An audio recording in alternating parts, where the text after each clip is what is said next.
നമസ്കാരം, ഞാൻ doctor Muhammad Siraj, consultant orthopaedic surgeon, mission hospital, Mattannur. ഇന്ന് ഞാൻ നിങ്ങളോട് ഡിസ്കസ് ചെയ്യാൻ പോകുന്ന കാര്യം മുട്ട് തേയ്മാനം. എൻ്റെ ഒ പിയിൽ ധാരാളം ആളുകൾ വരുന്നതിൽ ഭൂരിഭാഗവും മുട്ട് വേദനയായിട്ടാണ് വരുന്നത്. എന്താണ് ഇതിൻ്റെ പ്രധാനപ്പെട്ട കാരണമെന്ന് നമുക്ക് പരിശോധിക്കാം.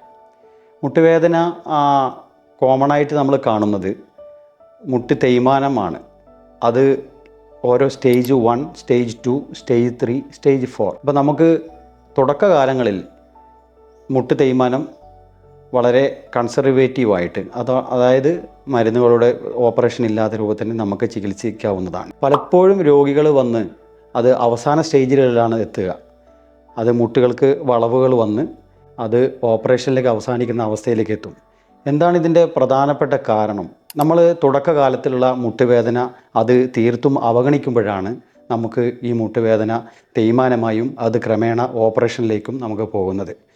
അത് വളരെ സിമ്പിളായിക്കൊണ്ട് തന്നെ നമുക്ക് ആ മുട്ട് വേദനയെ നമ്മൾ ആദ്യ കാലഘട്ടത്തിൽ നമ്മളതിനെ വേണ്ട വിധം പരിഗണിച്ച് കഴിഞ്ഞാൽ അത് ഒരു പരിധിവരെ നമുക്ക് അതിൻ്റെ പ്രോഗ്രഷൻ നമുക്ക് കുറച്ചു കൊണ്ടുവരാൻ പറ്റും.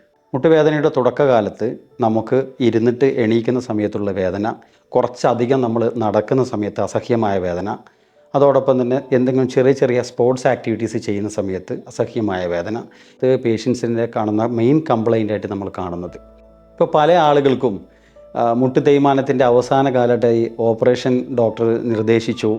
അത് ഓപ്പറേഷനെ പറ്റി മുട്ടുമാറ്റുകൾ ശസ്ത്രക്രിയ എന്നുള്ളതിനെ പറ്റി പേടിച്ചിട്ട് അവരെ ജീവിതം തന്നെ തള്ളി നീക്കുന്ന അവസ്ഥ കാണാറുണ്ട്. നമ്മളെ മുടി നരക്കുന്നത് പോലെ, അതുപോലെ തന്നെ നമ്മൾ സ്കിന്ന് ചുളിയുന്നത് പോലെ ഒരു ഏജിങ് പ്രോസസ്സ്, ഒരു അസുഖമായിട്ട് കാണേണ്ട ആവശ്യമുള്ള അസുഖമല്ല ഇത്.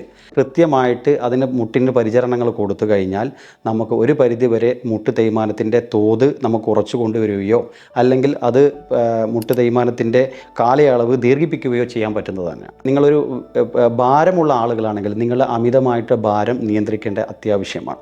ഞാൻ ട്രീറ്റ് ചെയ്ത രോഗികളിൽ അധിക പേരും ഓവർ വെയ്റ്റ്, അതായത് അമിത ഭാരമുള്ള ആളുകളാണ് കാണപ്പെടുന്നത്.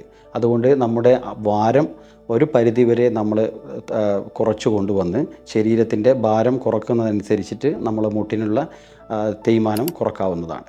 അതോടൊപ്പം തന്നെ ചില ആളുകൾക്ക് അസ്ഥികൾക്ക്, പ്രത്യേകിച്ച് സ്ത്രീകൾക്ക്, അവരെ മെൻസസ് കഴിയുന്ന ഒരു ആർത്തവം നിൽക്കുന്ന സമയത്താണ് എല്ല് ഉരുക്കം കൂടുതലായിട്ട് നമ്മൾ കാണുന്നത്.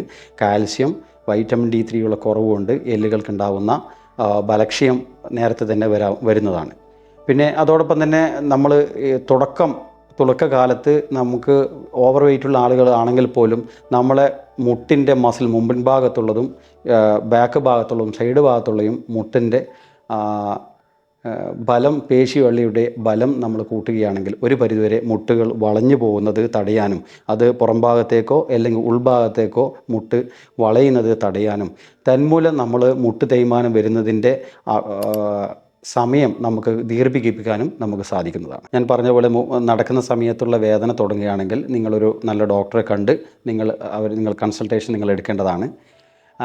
ഡോക്ടർ എക്സ്റേ എടുത്തു കഴിഞ്ഞാൽ തുടക്കകാലത്തുള്ള സ്റ്റേജ് 1 നമുക്ക് എക്സ്റേ ബിക്കം നോർമലായിരിക്കും.